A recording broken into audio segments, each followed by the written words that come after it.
Welcome to today's episode of The People's Voice, where we break down the most pressing issues affecting our democracy and your rights. I'm your host. Today, we're diving into a shocking move by the House Judiciary Committee, one that could have devastating consequences for U.S. citizens.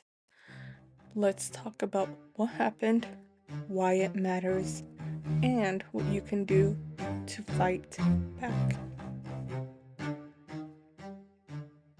What just happened recently? House Republicans voted against an amendment that would have explicitly prevented Immigration and Customs Enforcement, ICE, from detaining or deporting U.S. citizens. This amendment, introduced by Representative Pramila Jayapal, was meant to reinforce a fundamental truth that U.S. citizens cannot be deported. Yet, despite this being a constitutional fact, the amendment was struck down. Why does this matter? Because the rejection of this amendment raises serious concerns about how immigration enforcement could be weaponized. If there's no explicit safeguard in place, it opens the door for potential abuse of power.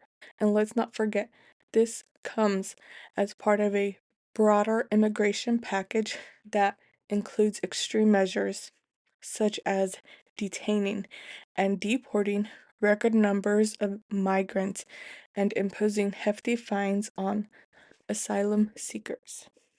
Constitutional violations and due process. Let's talk about the constitutional violations at play here. The Fifth Amendment explicitly states that no person shall be deprived of life, liberty, or property without due process of law. This applies to all persons within the United States, including citizens and non-citizens alike. The 14th Amendment further reinforces protection, ensuring that no state can deny to any person within its jurisdiction the equal protection of the laws. By rejecting an amendment that would have reaffirmed protections against wrongful deportations, lawmakers are opening the door to violations of these fundamental rights. Due process is the backbone of our legal system. It ensures that individuals have the right to challenge government actions against them. Without it, people can be detained, deported, or even trafficked without legal recourse. What happens if a U.S. citizen is wrongfully deported or trafficked? History has shown us that wrongful deportations do happen. There have been cases where American citizens born and raised in this country were mistakenly targeted by immigration enforcement and had to fight for their freedom. Now imagine a scenario where due process is ignored, where people are swept up in mass deportation efforts without the ability to prove their citizenship. If a U.S. citizen is forcibly removed from the country without due process, they could end up in a foreign nation with no legal protections, no way to return, no access to U.S. consular assistance. In extreme cases, wrongful deportation can lead to trafficking, forced labor, or even imprisonment in another country. The case of Kilmar Abrego Garcia highlights this terrifying possibility. He was mistakenly deported to El Salvador and imprisoned there, despite court orders demanding his release. This is why due process matters. Without it, the government can strip people of their rights with impunity. So what can we do to stop this dangerous precedent? Here's how you can take action. Call your representatives. demand that they oppose any legislation that weakens protections for U.S. citizens and immigrants. Spread awareness. Share this episode, talk to your friends and family, and make sure people understand what is at stake. Support advocacy groups. Organizations fighting for immigrant rights need your help. You can donate, volunteer, and amplify their work. Vote. Elections have consequences, so make sure you're registered and ready to vote for leaders who will protect constitutional rights. Now, I believe we need to talk about the US and its past where due process was bypassed for mass deportations. 1. The Mexican repatriation.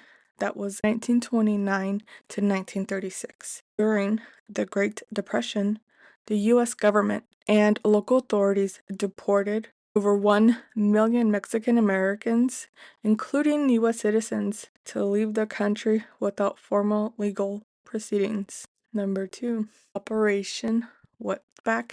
Just so you know, this is what they called it, and wetback is a derogatory term, so I am not trying to hurt anybody here. I am well aware of this. This large-scale deportation campaign targeted Mexican immigrants, leading to the removal of over 1 million people. Many were deported without proper hearing or legal representation, and that was in 1954. So more recent deportations under the Alien Enemies Act. The Trump administration invoked a 1798 wartime law to deport hundreds of Venezuelans and Salvadoran men accused of gang affiliation. Many had pending immigration court hearings and were deported without a chance to contest their removal. And let me be straight here. These men were not part of the Salvadorian gang. It is quite possible that there were a few, but to be clear, the ones that were possibly affiliated with gangs were sent back to protect Bukele. Now, if we go further back in time, we can go back to 1882 and 1943. During this time, they had the Chinese Exclusion Act. This law prohibited Chinese laborers from entering the U.S. and led to the deportation of many Chinese immigrants without proper legal proceedings. And a lot of these Chinese immigrants ended up going across the border to Mexico. So that's why you might see some people that come from Mexico. They might look Chinese, they might actually be Chinese. You never know. 1919 and 1920, the Palmer Raids. This was during the Red Scare. Thousands of suspected radicals, many of whom were immigrants, were arrested and deported without fair trials or hearings. So the Red Scare is the communism scare. And the Great Depression deportations in the 1930s. In addition to the Mexican repatriation, authorities also deported Filipino immigrants en masse, often without legal representation or formal hearings. These cases highlight how mass deportations have sometimes circumvented legal protections, and we are trying to stop that. And you can help too. This fight isn't just about immigration, it's about the integrity of our democracy and the protection of every person's rights. Stay informed, stay engaged, and let's make sure our voices are heard. Thanks to tuning in to The People's Voice. Until next time, keep fighting for justice.